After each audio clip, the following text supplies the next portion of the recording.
Railway budget ഇല്ലാതായത് തീർച്ചയായിട്ടും വളരെ നിരാശാജനകമായ ഒരു കാര്യമാണ്. ബജറ്റിൽ പ്രഖ്യാപിക്കുമായിരുന്നു ഇന്ന വർഷം ഏതൊക്കെ വണ്ടികൾ വരാൻ പോകുന്നു പുതുതായിട്ടെന്നുള്ളത്. പക്ഷേ ഇപ്പോൾ അതില്ലാതായതോടുകൂടി നമുക്കതൊരു വലിയ പ്രതിസന്ധിയാണ്. പുതിയ ട്രെയിനുകളുടെ ഇൻട്രൊഡക്ഷനിലാണ് കേരളം ഇപ്പോഴും പുറകിൽ നിൽക്കുന്നത്. വന്ദേ ഭാരത് 2 ട്രെയിനുകൾ വന്നു എന്നുള്ളത് ശരിയാണ്. പക്ഷേ അത് കൂടാതെ തന്നെ ഇവിടുത്തെ ഏറ്റവും വലിയ പ്രതിസന്ധി എന്ന് പറയുന്നത് ഡെയിലി യാത്രക്കാരുടെ പ്രതിസന്ധിയാണ്. അതിലേറ്റവും വലിയ ഉദാഹരണമാണ് ഈ പാലരുവി എക്സ്പ്രസും വേനാട് എക്സ്പ്രസും.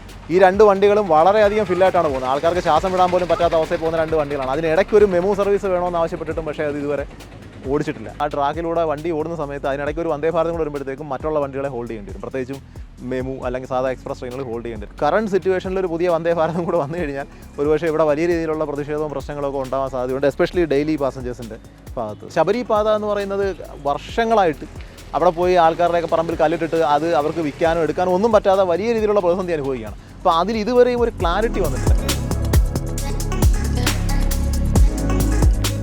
ബഡ്ജറ്റ് വരികയാണ്. ഇപ്പോൾ പണ്ടത്തെ പോലെ റെയിൽവേ ബഡ്ജറ്റ് ഇല്ല. ഇപ്പം ഇപ്രാവശ്യം നിങ്ങൾക്ക് ഈ ഒരു റെയിൽവേ പാസഞ്ചേഴ്സ് അസോസിയേഷൻ്റെ എന്ന രീതിയിൽ എങ്ങനെയാണ് ഇപ്രാവശ്യത്തെ ബഡ്ജറ്റ്, അതായത് റെയിൽവേക്ക് കേരളത്തിലെ റെയിൽവേക്ക് ഗുണം ചെയ്യുന്ന രീതിയിലുള്ള ബഡ്ജറ്റ് എങ്ങനെയായിരിക്കും നമ്മൾ പ്രതീക്ഷിക്കുന്നത്? റെയിൽവേ ബജറ്റ് ഇല്ലാതായത് തീർച്ചയായിട്ടും വളരെ നിരാശാജനകമായ ഒരു കാര്യമാണ്. കാരണം റെയിൽവേ ബജറ്റ് ഉള്ളപ്പോൾ നമുക്ക് തീർച്ചയായിട്ടും ഒരു ഐഡിയ കിട്ടുമായിരുന്നു എന്താണ് ഇനി അടുത്ത ഒരു വർഷത്തേക്ക് എന്താണ് സംഭവിക്കാൻ പോകുക. ഇപ്പോൾ ഉള്ള പ്രശ്നം പൊതു ബജറ്റിനകത്ത് ഇടം പിടിച്ചതോടുകൂടി എത്ര രൂപയാണ് റെയിൽവേ മൊത്തത്തിൽ ചിലവാക്കുന്നത് അല്ലെങ്കിൽ ഒരു സോണിന് എന്നുള്ള രീതിയിൽ മാത്രമേ നമുക്ക് ഡീറ്റെയിൽസ് കിട്ടുന്നുള്ളൂ. അപ്പോൾ അത് കാരണം ഇപ്പോൾ പ്രധാനമായിട്ടും പുതിയ ട്രെയിനുകൾ ഏതൊക്കെ വരാൻ സാധ്യതയുണ്ട്, അല്ലെങ്കിൽ ഇനി പുതിയ എക്സ്റ്റൻഷനുകൾ, നീട്ടലുകൾ, അങ്ങനെയുള്ള കാര്യങ്ങളൊന്നും തന്നെ ബജറ്റിനകത്ത് ഇപ്പോൾ ഉൾപ്പെടുത്തുന്നില്ല. അത് കാരണം ഒരു വർഷത്തേക്ക് എന്ത് നടക്കും എന്നുള്ള കാര്യത്തിൽ ഒരു ഐഡിയയുമില്ല. ഇടയ്ക്ക് വെച്ച് എം പിമാർ പോയി പ്രത്യേകമായിട്ട് പറഞ്ഞ് പരിശ്രമിച്ചൊക്കെ കൊണ്ടുവരുന്ന വണ്ടികൾ മാത്രമേ നമുക്കിപ്പോൾ ലഭിക്കുന്നുള്ളൂ.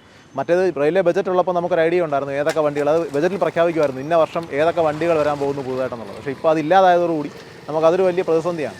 പിന്നെ ക്യാപിറ്റൽ എക്സ്പെൻഡിച്ചറിൻ്റെ കാര്യത്തിൽ വലിയ രീതിയിലുള്ള മാറ്റം ഈ കഴിഞ്ഞ കുറച്ച് നാളായിട്ട് വന്നിട്ടുണ്ട്. കാരണം ഇൻഫ്രാസ്ട്രക്ചറിൻ്റെ കാര്യത്തിലാണെങ്കിൽ ഇപ്പോൾ ഡബിളിംഗ് ആണെങ്കിൽ കോട്ടയം വഴിയുള്ള ഡബിളിംഗ് പൂർത്തിയായി. നമ്മുടെ തിരുവനന്തപുരം മുതൽ കന്യാകുമാരി വരെയുള്ള പാത ഇരട്ടിപ്പിക്കലിൻ്റെ വർക്കുകൾ ഇപ്പോൾ വളരെ ഫാസ്റ്റായിട്ട് നടക്കുകയാണ്. അതിൻ്റെ ഭാഗമായിട്ട് നേമം ടെർമിനൽ അവിടെ പിറ്റ് ലൈനും മറ്റും കൺസ്ട്രക്ട് ചെയ്യുന്നതുകൊണ്ട് ബന്ധപ്പെട്ട വർക്ക് നടക്കുന്നുണ്ട്. ആലപ്പുഴയിൽ കുറച്ച് തടസ്സങ്ങളൊക്കെ ഉണ്ടായിരുന്നു. പക്ഷേ എന്നിരുന്നാൽ തന്നെ ഇപ്പോൾ അതിൻ്റെ ടെൻഡറും ബാക്കി പ്രോസസ്സുകളൊക്കെ മുന്നോട്ട് പോവുകയാണ്. ലാൻഡ് അക്വിസിഷനുമായിട്ട് ബന്ധപ്പെട്ട കാര്യങ്ങളുമൊക്കെ ഇരട്ടപ്പാതയുമായിട്ട് ബന്ധപ്പെട്ട്. അപ്പോൾ ഇൻഫ്രാസ്ട്രക്ചറിൻ്റെ കാര്യത്തിൽ കാര്യമായിട്ടുള്ള കുറച്ച് പ്രോഗ്രസ് ഉണ്ടാകുന്നുണ്ട്. പക്ഷേ പുതിയ ട്രെയിനുകളുടെ ഇൻട്രൊഡക്ഷനിലാണ് കേരളം ഇപ്പോഴും പുറകിൽ നിൽക്കുന്നത്. വന്ദേ ഭാരത് 2 ട്രെയിനുകൾ വന്നു എന്നുള്ളത് ശരിയാണ്. പക്ഷേ അത് കൂടാതെ തന്നെ ഇവിടുത്തെ ഏറ്റവും വലിയ പ്രതിസന്ധി എന്ന് പറയുന്നത് ഡെയിലി യാത്രക്കാരുടെ പ്രതിസന്ധിയാണ്. അവർക്ക് കൃത്യമായിട്ട് ഓഫീസ് ടൈമിൽ എത്തിച്ചേരാനുള്ള വണ്ടികൾ പ്രോപ്പറായിട്ട് കിട്ടുന്നില്ല എന്നുള്ളതുകൊണ്ടാണ്. അതിലേറ്റവും വലിയ ഉദാഹരണമാണ് ഈ പാലരുവി എക്സ്പ്രസും വേനാട് എക്സ്പ്രസും. ഈ 2 വണ്ടികളും വളരെയധികം ഫില്ലായിട്ടാണ് പോകുന്നത്. ആൾക്കാർക്ക് ശ്വാസം വിടാൻ പോലും പറ്റാത്ത അവസ്ഥയിൽ പോകുന്ന 2 വണ്ടികളാണ്. അതിനിടയ്ക്ക് ഒരു മെമു സർവീസ് വേണമെന്ന് ആവശ്യപ്പെട്ടിട്ടും പക്ഷേ അത് ഇതുവരെ ഓടിച്ചിട്ടില്ല. അപ്പോൾ ഇങ്ങനെയുള്ള പ്രശ്നങ്ങൾ ഈ ദീർഘദൂര വണ്ടികളിൽ ഡെയിലി യാത്രക്കാർ കയറേണ്ടി വരുമ്പോൾ ഉണ്ടാകുന്ന പ്രശ്നങ്ങളാണ്. ദീർഘദൂര വണ്ടികളിനകത്ത് ചിലപ്പോൾ 2 or 3 ജനറൽ കോച്ച് മാത്രമേ കാണത്തുള്ളൂ. അപ്പോൾ ആ ജനറൽ കോച്ചിൽ ഇത്രയും ആൾക്കാർ ഇടിച്ചു കയറുന്ന സമയത്ത് ഉണ്ടാകുന്ന പ്രശ്നങ്ങളാണ് ശരിക്കും ഇപ്പോൾ കേരളത്തിലെ ട്രെയിൻ യാത്രക്കാർ ഫേസ് ചെയ്യുന്ന പ്രധാന പ്രശ്നം. അതുകൊണ്ട് ദീർഘദൂര വണ്ടികളെന്നും ഷട്ടിൽ, അതായത് സാധാരണ തീവണ്ടികളെന്നും 2 രീതിയിൽ മാറ്റിക്കൊണ്ട് ഡെയിലി യാത്രക്കാർക്കായിട്ട് മെമു സർവീസുകൾ, ദീർഘദൂര വണ്ടികളെ അതിൻ്റെ രീതിയിൽ ഓപ്പറേറ്റ് ചെയ്താൽ മാത്രമേ ഈ പ്രശ്നം പരിഹരിക്കപ്പെടൂ. അപ്പോൾ ഈ ബജറ്റ് ഇപ്പോൾ ഒരു ഇടക്കാല ബജറ്റാണ് വരുന്നത്. ആ ബജറ്റിൽ നമ്മൾ പ്രതീക്ഷിക്കുന്നത് കൂടുതൽ ട്രെയിൻ സർവീസുകൾ, അതായത് യാത്രക്കാർക്ക് ഉപകാരപ്പെടുന്ന രീതിയിലുള്ള ട്രെയിൻ സർവീസുകളും ആ ട്രെയിൻ സർവീസുകളെ സ്വീകരിക്കാനും മെയിൻറ്റെയിൻ ചെയ്യാനും ആവശ്യമായ ടെർമിനൽ ഫെസിലിറ്റികളും നമുക്ക് ലഭിക്കണം. ഇപ്പം ഫോർ എക്സാമ്പിൾ ഇപ്പോൾ പിറ്റ് ലൈൻ, ഇപ്പോൾ ഒരു വണ്ടി ഓടി വന്നു കഴിഞ്ഞാൽ മെയിൻറ്റെയിൻ ചെയ്യണമെന്നുണ്ടെങ്കിൽ പിറ്റ് ലൈൻ വേണം. അപ്പം തിരുവനന്തപുരം, കൊച്ചുവേളി പോലുള്ള സ്ഥലങ്ങളിൽ നമ്മളൊരു ട്രെയിൻ പുതുതായിട്ട് ചോദിക്കുമ്പോൾ അവിടെ പിറ്റ് ലൈൻ അവൈലബിലിറ്റി ഇല്ല എന്നുള്ള മറുപടിയാണ് റെയിൽവേ തരുന്നത്. അപ്പോൾ അവിടെ പിറ്റ് ലൈൻ അവൈലബിലിറ്റി ഇല്ല, അത് എക്സ്പാൻഡ് ചെയ്യാനുള്ള പോസിബിലിറ്റി ഇല്ലെങ്കിൽ ഇപ്പോൾ നേമത്ത് പിറ്റ് ലൈൻ വരുന്നുണ്ട്. ഇനി അതും തികയത്തില്ല എന്നുണ്ടെങ്കിൽ കൊല്ലത്തൊരു പിറ്റ് ലൈൻ പുതുതായിട്ട് കൺസ്ട്രക്ട് ചെയ്യാവുന്നതേ ഉള്ളൂ. അപ്പോൾ ഇതുപോലെയുള്ള കാര്യങ്ങളിൽ എത്രത്തോളം നമുക്ക് കൺസിഡറേഷൻ കിട്ടുന്നു എന്നുള്ളതാണ് പ്രധാനപ്പെട്ട കാര്യം. അപ്പോൾ ഈ ഒരു ബജറ്റിൽ നമ്മൾ ഇങ്ങനെയുള്ള കാര്യങ്ങൾ, പിന്നെ ഇലക്ട്രിഫിക്കേഷനൊക്കെ എന്ന് പറഞ്ഞാൽ വളരെ വേഗത്തിൽ അത് പൂർത്തിയാകുന്നുണ്ട്. അവരുടെ ഒരു 100% ഇലക്ട്രിഫിക്കേഷൻ്റെ ലക്ഷ്യം വെച്ച് മുന്നോട്ട് പോകുന്നുണ്ട്. സോ പരമാവധി കൂടുതൽ ട്രെയിനുകൾ ഓടിക്കത്തക്കതായിട്ടുള്ള ഇൻഫ്രാസ്ട്രക്ചറുകൾ കൂടുതൽ ക്രിയേറ്റ് ചെയ്യപ്പെടുകയും പുതിയ ട്രെയിനുകൾ വരികയും ചെയ്യണമെന്നുള്ളതാണ് ഞങ്ങളുടെ ഒരു പ്രതീക്ഷ. ഈ വന്ദേ ഭാരതാണ് ഇപ്പോൾ കഴിഞ്ഞ ഒരു കൊല്ലത്തിനിടയിൽ ഏറ്റവും കൂടുതൽ ചർച്ചയായ വിഷയം. അതിൻ്റെ ഓരോ അനൗൺസ്മെൻറ്റും ഓരോ ട്രെയിൻ വരുന്നതും എല്ലാം വളരെ വലിയ ചർച്ചയാവുകയും ചെയ്തായിരുന്നു. കേരളത്തിലേക്ക് എത്തിയ 2 ട്രെയിനുകളും വളരെ സ്വീകാര്യത്തിൽ ഭയങ്കര സക്സസ് ആണ്. വന്ദേ ഭാരതിൻ്റെ ചരിത്രത്തിലാണ് ഏറ്റവും സക്സസ് ആയിട്ടുള്ള 2 സർവീസുകളായി മാറുകയും ചെയ്തത്. ഈ കൂടുതൽ വന്ദേ ഭാരതുകൾ അനുവദിച്ചാൽ, അല്ലെ അവരുടെ ഒരു ബിസിനസ് ലക്ഷ്യം വെച്ചുകൊണ്ട് കൂടുതൽ വന്ദേ ഭാരതുകൾ അനുവദിച്ചാൽ ഇവിടെയുള്ള മറ്റ് ട്രെയിനുകളുടെ അല്ലെങ്കിൽ മറ്റ് ട്രെയിനിലെ യാത്രക്കാരുടെ ജീവിതം കൂടുതൽ പ്രശ്നമാകും. ഇപ്പം തന്നെ ഈ ട്രെയിനുകൾ ഓടിക്കഴിഞ്ഞപ്പോൾ തന്നെ കൂടുതൽ പ്രശ്നമാണ്. അത് ഒരു വലിയ പ്രതിസന്ധിയാണ്. കാരണം ഇപ്പോൾ ഈ പറഞ്ഞ പോലെ 2 വണ്ടികൾ, ഇപ്പോൾ കോട്ടയം വഴിയുള്ള വന്ദേ ഭാരത് ഓടുമ്പോൾ തന്നെ വേനാട് പിടിച്ചിടേണ്ടി വന്നു എന്നുള്ള കാരണം കൊണ്ട് ഒടുവിൽ വന്ദേ ഭാരതിൻ്റെ സമയം മാറ്റേണ്ടി വന്നു തിരുവനന്തപുരത്ത്. അതുപോലെ തന്നെ പാലരുവി ഇപ്പോൾ ഏതാണ്ട് ഒരു 15-20 മിനിറ്റ് നേരം പിടിച്ചിരുന്നു എന്നുള്ളൊരു പരാതി വലിയ രീതിയിൽ ഇപ്പോഴും നിലനിൽക്കുന്നുണ്ട്. അപ്പോൾ ആലപ്പുഴ വഴിയുള്ള വണ്ടി എന്ന് പറയുമ്പോൾ ആലപ്പുഴ വഴിയുള്ള വണ്ടിക്ക് ഈ പറയുന്ന വന്ദേ ഭാരത് കാരണം പല വണ്ടികളും പിടിച്ചിടേണ്ടി വന്നു എന്ന് പറഞ്ഞിട്ട് അവസാനം വലിയ രീതിയിലുള്ള പരാതിയാവുകയും പ്രശ്നങ്ങൾ ഇപ്പോഴും നിലനിൽക്കുകയാണ്. അപ്പോൾ ഇടയ്ക്ക് വെച്ച് ശബരിമല സീസൺ സമയത്ത് കോട്ടയത്ത് നിന്ന് ചെന്നൈയിലേക്ക് ഒരു വണ്ടി സ്പെഷ്യൽ ട്രെയിൻ ഓടിച്ചിരുന്നു. അതിപ്പോൾ റെഗുലർ ട്രെയിൻ ആക്കണമെന്ന് പറഞ്ഞിട്ട് ആൾക്കാർ ആവശ്യപ്പെടുന്നുണ്ട്. പക്ഷേ അപ്പോഴൊരു പ്രശ്നമെന്ന് പറഞ്ഞു കഴിഞ്ഞാൽ ഇതാണ്, ഈ മറ്റു വണ്ടികളെ ഇതെങ്ങനെ ബാധിക്കും. കാരണം വന്ദേ ഭാരത് എന്ന് പറഞ്ഞാൽ അത്രയും പ്രയോറിറ്റി ഉള്ള വണ്ടിയാണ്. ആദ്യം അത് കടന്നു പോയേ പറ്റൂ, അവരുടെ ഒരു പ്രയോറിറ്റി ബേസ്. അപ്പോൾ സ്വാഭാവികമായിട്ടും മറ്റ് വണ്ടികൾ പിടിച്ചിടുന്ന ഒരു സാഹചര്യം വരും. ഇപ്പോൾ റെയിൽവേയുടെ കണക്ക് തന്നെ വെച്ച് നോക്കുവാണെങ്കിൽ 100% ഒക്യുപ്പൻസി ഉള്ള റെയിൽവേ ട്രാക്ക്, ആ ട്രാക്കിലൂടെ വണ്ടി ഓടുന്ന സമയത്ത് അതിനിടയ്ക്ക് ഒരു വന്ദേ ഭാരതം കൂടെ വരുമ്പോഴത്തേക്കും മറ്റുള്ള വണ്ടികളെ ഹോൾഡ് ചെയ്യേണ്ടി വരും. പ്രത്യേകിച്ചും മെമു അല്ലെങ്കിൽ സാധാ എക്സ്പ്രസ് ട്രെയിനുകൾ ഹോൾഡ് ചെയ്യേണ്ടി വരും. അപ്പോൾ അങ്ങനെ വരുമ്പോഴത്തേക്കും പ്രതിഷേധങ്ങളും പ്രശ്നങ്ങളും ഒക്കെ ഉണ്ടാകും. അപ്പോൾ അതിന് ഏറ്റവും വലിയ മാർഗ്ഗം എന്ന് പറഞ്ഞപ്പോൾ റെയിൽവേ തന്നെ മുന്നോട്ട് വെച്ചിട്ടുള്ളൊരു കാര്യമാണ്. നമ്മുടെ കേരളത്തിൽ ഒരുപക്ഷെ ഇന്ത്യൻ റെയിൽവേ തന്നെ ഇത്രയും വണ്ടികളുടെ ഡെൻസിറ്റി ഉള്ളൊരു മേഖല എന്ന് പറഞ്ഞാൽ എറണാകുളത്ത് തൊട്ട് ഷൊർണൂർ വരെയുള്ള ലൈനാണ്. തിരുവനന്തപുരത്ത് നിന്ന് പോകുന്നതും ആലപ്പുഴയും തുടങ്ങുന്നതും ഈ എറണാകുളം തുടങ്ങുന്ന എല്ലാ വണ്ടികളും ചെന്ന് കയറുന്നത് ഈ ഒരു ലൈനിലേക്കാണ്. അപ്പോൾ അവിടെ ഷൊർണൂർ മുതൽ അങ്ങ് ഈ എറണാകുളം വരെയുള്ള ഭാഗത്ത് നമ്മുടെ ഓട്ടോമാറ്റിക് സിഗ്നലിംഗ് സിസ്റ്റം ഇംപ്ലിമെൻറ്റ് ചെയ്യാനായിട്ടുള്ളൊരു ടെൻഡർ റെയിൽവേ വിളിച്ചിട്ടുണ്ടായിരുന്നു. അപ്പോൾ അതിൻ്റെ ഓപ്പണിംഗ്, ആ ടെൻഡർ ഓപ്പൺ ചെയ്യുന്നത് ഈ അടുത്ത മാസം ഫെബ്രുവരി 4-ാം തീയതി എന്തോ ആണ്. അപ്പോൾ അത് ഇംപ്ലിമെൻ്റ് ആയാൽ ഈ പറയുന്ന പ്രശ്നങ്ങൾ പരിഹരിച്ചുകൊണ്ട് കൂടുതൽ വണ്ടികൾ ഓടിക്കാൻ പറ്റും. അപ്പോൾ അത് ഒരു പ്രത്യേക ടെക്നോളജിയാണ്. പല ബ്ലോക്ക് സെക്ഷനെ ചെറിയ ബ്ലോക്ക് സെക്ഷനുകളായിട്ട് ഡിവൈഡ് ചെയ്തുകൊണ്ടുള്ളൊരു സംവിധാനമാണത്. അപ്പോൾ പെട്ടെന്ന് ഇപ്പോൾ ഫോർ എക്സാമ്പിൾ ഇപ്പോൾ പുനലൂരിൽ നിന്ന് ഒരു വണ്ടി വിട്ട് കഴിഞ്ഞാൽ അത് ആവണീശ്വരം കടന്നു പോയാൽ മാത്രമേ, ആവണീശ്വരം ചെന്നാൽ മാത്രമേ പുനലൂരിന് അടുത്ത വണ്ടിക്ക് മുന്നോട്ട് പോകാൻ പറ്റത്തുള്ളൂ. അപ്പോൾ ആ ഒരു ന്യൂനത ഓവർകം ചെയ്തുകൊണ്ട് കൂടുതൽ വണ്ടികൾ ഓടിക്കാൻ പറ്റുന്ന രീതിയിലുള്ളൊരു ടെക്നോളജിയാണ് ഈ ഓട്ടോമാറ്റിക് സിഗ്നലിംഗ് സിസ്റ്റം. അതിപ്പം ഷൊർണൂർ എറണാകുളം സെക്ഷനിൽ അവർ ഇംപ്ലിമെൻറ്റ് ചെയ്യാനുള്ള സംവിധാനങ്ങളെല്ലാം ആയിക്കഴിഞ്ഞു. അത് ടെൻഡർ ഓപ്പൺ ചെയ്ത് അത് പൂർത്തിയായാൽ ഈ പറയുന്ന ഒരു വലിയ പ്രശ്നത്തെ ഒരു പരിധി വരെ ഒഴിവാക്കിക്കൊണ്ട് കൂടുതൽ വന്ദേ ഭാരത് പോലുള്ള വണ്ടികളാണെങ്കിലും നമുക്ക് ഇംപ്ലിമെൻറ്റ് ചെയ്യാൻ പറ്റും. പക്ഷേ അതുവരെ ഈ ഒരു കറണ്ട് സിറ്റുവേഷനിൽ ഒരു പുതിയ വന്ദേ ഭാരതം കൂടെ വന്നു കഴിഞ്ഞാൽ ഒരുപക്ഷെ ഇവിടെ വലിയ രീതിയിലുള്ള പ്രതിഷേധവും പ്രശ്നങ്ങളൊക്കെ ഉണ്ടാകാൻ സാധ്യതയുണ്ട്, എസ്പെഷ്യലി ഡെയിലി പാസഞ്ചേഴ്സിൻ്റെ ഭാഗത്ത്. ഈ വന്ദേ ഭാരതിൻ്റെ തന്നെ ആ ഒരു ശ്രേണിയിൽ വരുന്ന സാധാരണക്കാർക്കായിട്ടുള്ള ഒരു ട്രെയിനൂടെ വന്ദേ സാധാരണ ഈ വന്ദേ സാധാരണൊന്നും ശരിക്കും കേരളത്തിന് അനുവദിച്ചിട്ടേ ഇല്ല. അത് എന്തുകൊണ്ടാണ്? അത് ഇല്ല, വന്ദേ സാധാരണ ഇപ്പോൾ എനിക്ക് തോന്നുന്നത് എൻ്റെ അറിവിൽ ഇപ്പോൾ 2 വണ്ടികളാണ് ഓടുന്നത്. ഒന്ന് നമ്മുടെ അയോധ്യയിലേക്കുള്ള വണ്ടിയും 2 ബാംഗ്ലൂരേക്കുള്ളൊരു വണ്ടി. ഈ 2 വണ്ടികളാണ് ഇപ്പോൾ ഓടിക്കൊണ്ടിരിക്കുന്നത്. അതിപ്പോൾ ഉടനെ തന്നെ എറണാകുളത്തു നിന്നൊരു വണ്ടി ഇപ്പം വന്ദേ സാധാരണ വരുന്നുണ്ട്. അത് പ്രപ്പോസ് ചെയ്ത റൂട്ടിൽ ആദ്യത്തെ 7 റൂട്ട് എന്തോ പ്രപ്പോസ് ചെയ്തിട്ടുണ്ട് വന്ദേ സാധാരണ. അതിൽ ഒരു റൂട്ടെന്ന് പറഞ്ഞാൽ എറണാകുളത്ത് നിന്നും വെസ്റ്റ് ബംഗാളാണെന്ന് തോന്നുന്നു, ആ സൈഡിലേക്കുള്ളൊരു വണ്ടിയുണ്ട്. അത് മിക്കവാറും ഉടനെ തന്നെ അടുത്ത ഒരു 1-2 മേ ബി ഇലക്ഷന് മുന്നേ എന്ന് നമുക്ക് പ്രതീക്ഷിക്കാം. എറണാകുളത്ത് നിന്നൊരു വണ്ടി എന്തായാലും അത് ഉണ്ടാവും, വന്ദേ സാധാരണ വണ്ടി ഉണ്ടാവും. ഈ ശരിക്കും പറഞ്ഞാൽ ഇവിടുത്തെ റെയിൽവേയുടെ ഒരു പ്രശ്നം എന്തായിരിക്കും? കേരളത്തിലെ ഒരു റെയിൽവേ ശരിക്കും പറഞ്ഞാൽ ഇന്ത്യൻ റെയിൽവേക്ക് തന്നെ ഏറ്റവും കൂടുതൽ വരുമാനം കൊടുക്കുന്ന ഒരു റെയിൽവേ സെക്ഷനാണ് സദേൺ റെയിൽവേ. അതിൽ ഏറ്റവും കൂടുതൽ റവന്യൂ കൊടുക്കുന്നത് ചിലപ്പോൾ കേരളമാണെന്ന് വേണമെങ്കിൽ പറയാം. എന്നിട്ടും എന്തുകൊണ്ടായിരിക്കാം പുതിയ ട്രെയിനുകൾ ഇപ്പോൾ ഒരുപാടായി അനുവദിച്ചിട്ട് പിന്നെ ഈ ഇവിടുത്തെ റെയിൽവേ ലൈനിൽ ഉൾക്കൊള്ളാവുന്ന ട്രെയിനിൽ കൂടുതൽ ട്രെയിനുകൾ ഇപ്പോൾ ഓടുന്നു എന്നുള്ളൊരു അവരുടെ ഒരു ന്യായീകരണമുണ്ട്. അതിലൊരു പ്രധാന പ്രശ്നം എന്താണെന്ന് വെച്ച് കഴിഞ്ഞാൽ ഈ റെയിൽവേയുടെ റവന്യൂ എന്ന് പറയുന്നതിൻ്റെ സിംഹഭാഗവും വരുന്നത് ഫ്രൈറ്റ് ഓപ്പറേഷനിൽ നിന്നാണ്, ഗുഡ്സ്. അത് വെച്ച് നോക്കുമ്പോൾ സദേൺ റെയിൽവേ വളരെ പുറകിലാണ്. പാസഞ്ചർ ട്രെയിനുകളുടെ ഓപ്പറേഷൻസിൽ സദേൺ റെയിൽവേ മുന്നിലാണ്. പക്ഷേ പാസഞ്ചർ ട്രെയിൻ മാത്രം ഓപ്പറേറ്റ് ചെയ്ത് ഒരിക്കലും ഒരു ലൈനിന് പിടിച്ച് നിൽക്കാൻ പറ്റില്ല. അതിനകത്ത് പാസഞ്ചർ ട്രെയിനുകൾ എപ്പോഴും സബ്സിഡൈസ്ഡ് റേറ്റിലാണ് ഓടുന്നത്.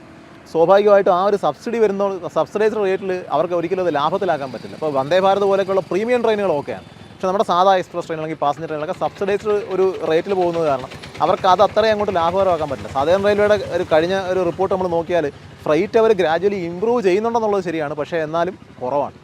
ഫ്ലൈറ്റിൻ്റെ ഓപ്പറേഷൻസ് കുറവാണ് മറ്റുള്ള സെക്ഷൻസിനെ അപേക്ഷിച്ച് നോക്കുമ്പോൾ.